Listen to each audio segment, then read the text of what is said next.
Good morning, y'all. November 6, 2019. Today, I want to remember the Edmund Fitzgerald, November 10th, 1975, a 729-foot ore carrier named the Edmund Fitzgerald, which many of you are familiar with, especially because of the good Gordon Lightfoot song, sank on Lake Superior in a horrible storm. And today I want to talk about the loss of life, 29 lives gone because of technology and industry, and not building ships the best we could because we were oblivious in so many ways and still are. I mean, I saw a paper today, an essay from students from a lecture I gave. We have bridges and roads all over Ohio. 50% of bridges are in dreadful need of repair. While Trump's touring to become president again, there are bridges all over America that could collapse any day, costing lives.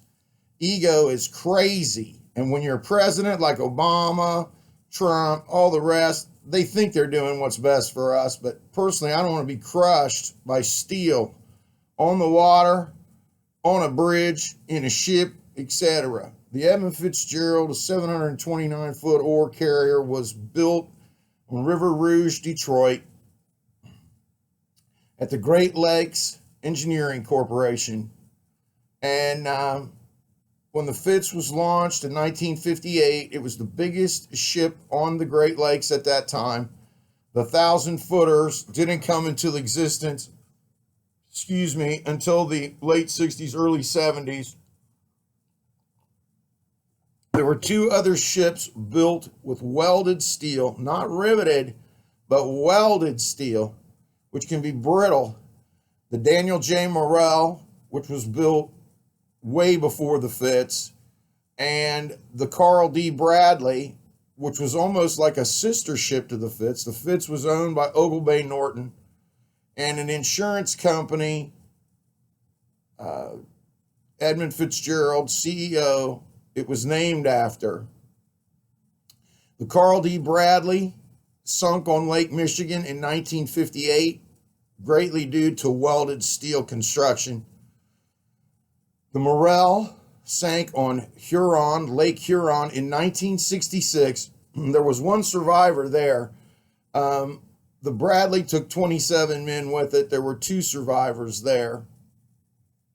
And what we see is we build technologically without totally knowing what the outcome will be. Rivets are much more forgiving in a ship hull design, and steel welds can crack and have catastrophic failure.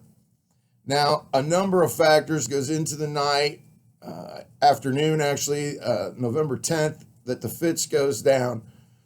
They're coming downhill from Duluth to Detroit to a steel mill. The Arthur Anderson and its captain, Bernie Cooper, are behind the Fitzgerald and their captain, McSorley. And McSorley's been in Great Lakes shipping since the early 30s. And Bernie Cooper, the Arthur Anderson sister ship to the Fitzgerald, had been in shipping very long as well. Cooper is noted to talk about the signals from the Edmund Fitzgerald and what happened that afternoon and night when the Fitzgerald disappeared from sight around 7 p.m., taking 29 men to their grave.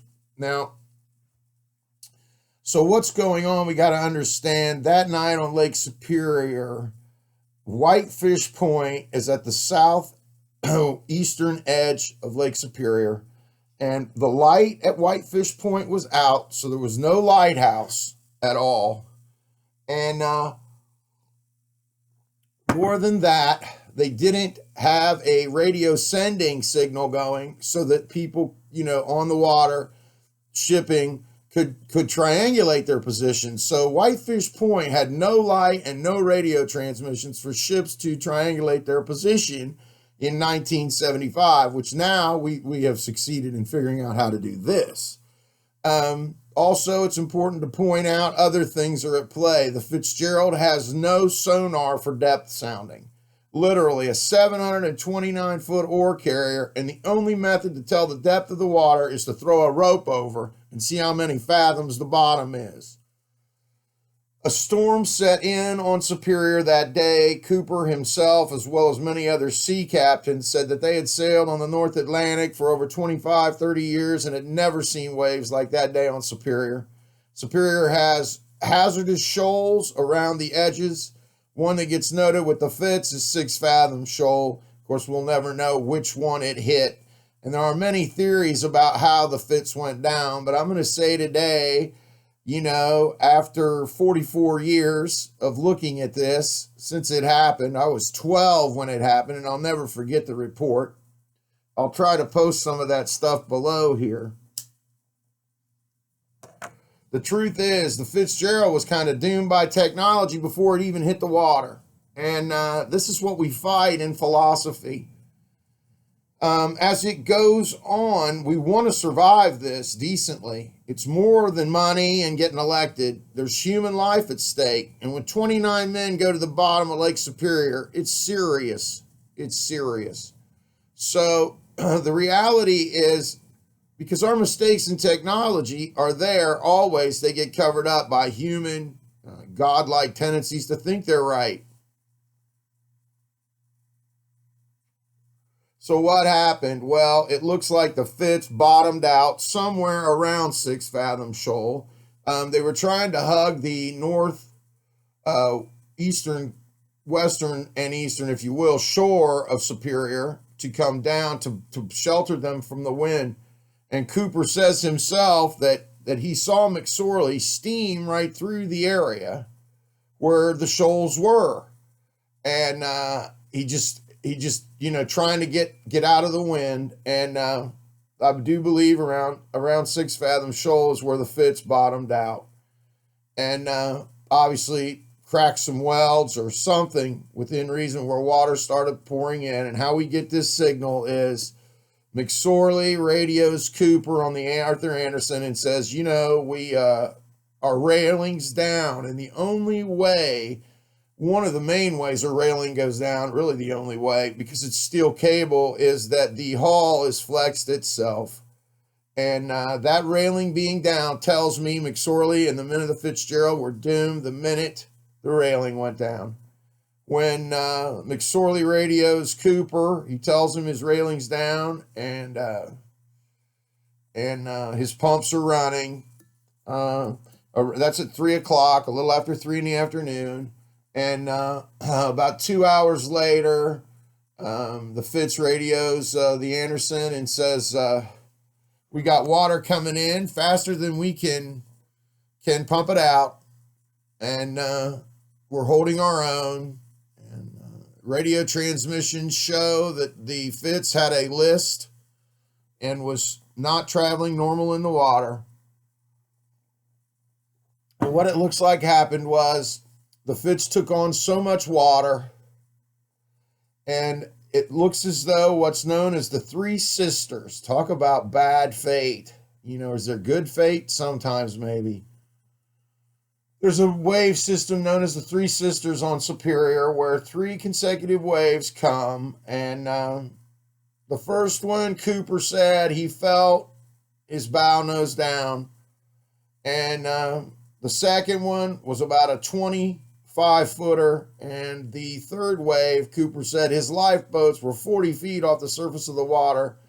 And the wave came over the back of the boat, moved the lifeboats in their stanchions. So this wave was 30, 35 feet high or more. And with these 3 consecutive waves passing over the Fitzgerald, driving it into the water, driving it down even harder, and a third wave that put her to the bottom. And you just got to imagine where it went down, where the Fitz went down, is about 530 feet of water. The Fitz is 729 feet, full of iron taconite pellets.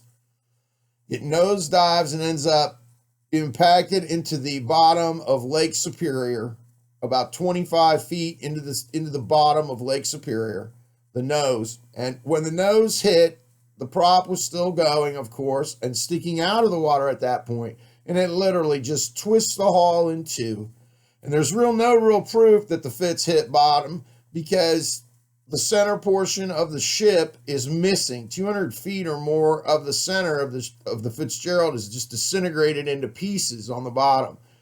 And most likely that's where the plating was broke loose, and they began taking on water that became a catastrophic failure. So the reason we didn't get any warnings for the Fitz, it just went because of the Three Sisters and all these other contingencies that couldn't be thought through by Great Lakes Engineering Corporation.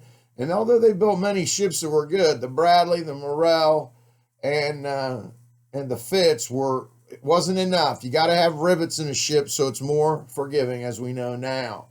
So what happens is one thing leads to another, as they say, and the Fitzgerald runs into the bottom on a wave series that nobody could foretell, and twists in two.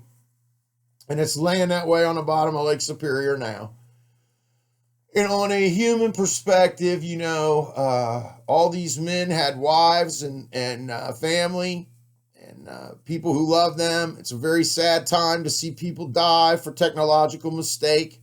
It happens all the time, though, and we need to be aware of it. The reality is we'll never know for sure how the Fitzgerald went down. But in a day that lacked technology and construction engineering know-how to where we are today, we can easily see the cards were stacked against the Edmund Fitzgerald from the minute it hit the water.